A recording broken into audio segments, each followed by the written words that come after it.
How many of you think guns are necessary to protect yourself and your family? What if you knew that guns are killing our children every day?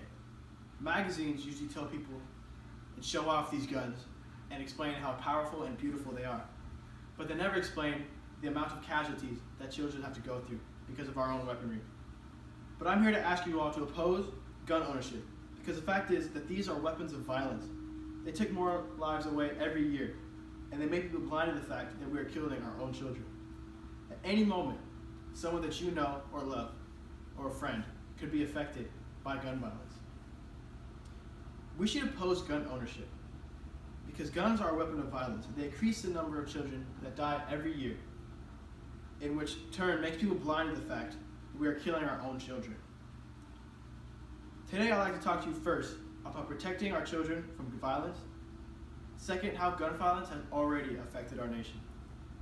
I'll begin by telling you the need of banning guns. We need to ban guns because it will save lives. Having guns around the house creates an opportunity for gun violence or a gun mishap to occur and injure or kill your own loved ones. 8 children every day and more than 50 children every week were killed by the gunfire. And every year, at least 4 to 5 times as many kids and teens suffer from non-fatal firearm injuries.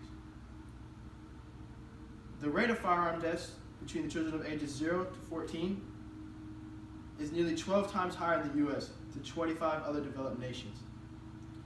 In 1 year, firearms killed no children in Japan, 19 in Great Britain, 57 in Germany, 109 in France, 153 in Canada, and in the United States, it killed 5,285. Children are more likely to be victims of firearm-related deaths. So as you can see, this problem is very important not only in the US, but around our nation, around our whole world. The following quote is from Robert Adewan entitled "To Remember Me," which is showing the importance of gun safety. Kaylee was my baby sister. She loves pink. We were playing with her dolls. I found a gun in the drawer. It went off. I made Kaylee go away. I hate me. Now you see how dangerous firearms are to people close to you. The simple fact is, guns create more tragedies, especially with your family.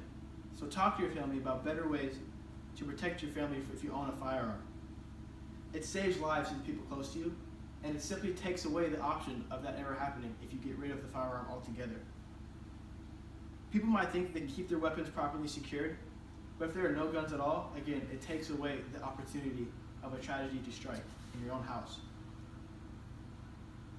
If you cannot get rid of the firearm or feel more safe with it around, sit down and again talk to your family about how dangerous this weapon is so they do not get curious and want to handle it on their own. So purchase a safe, put the gun inside the safe, and hide the safe.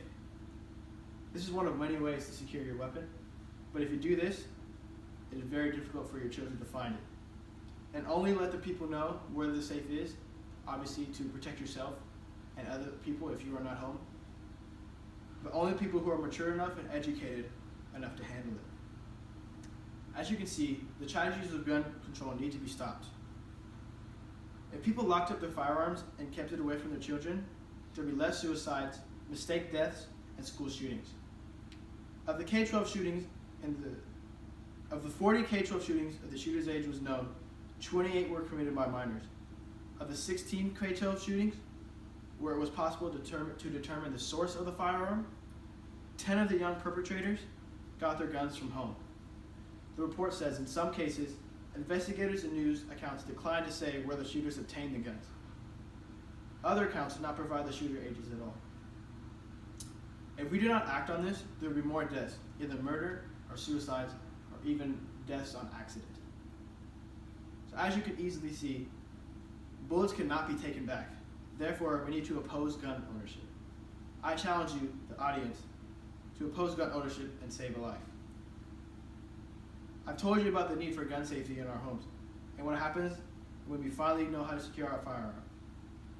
What if someone that was very close to you was hurt by a firearm? You would make sure that it never happened again, and everyone around you knew the dangers and how easily it is to accidentally pull the trigger. I'm going to leave you a goal as I conclude my speech. I challenge you to save a life of your children and maybe other people's children, and oppose gun ownership, and let everyone else around you know how dangerous this can be.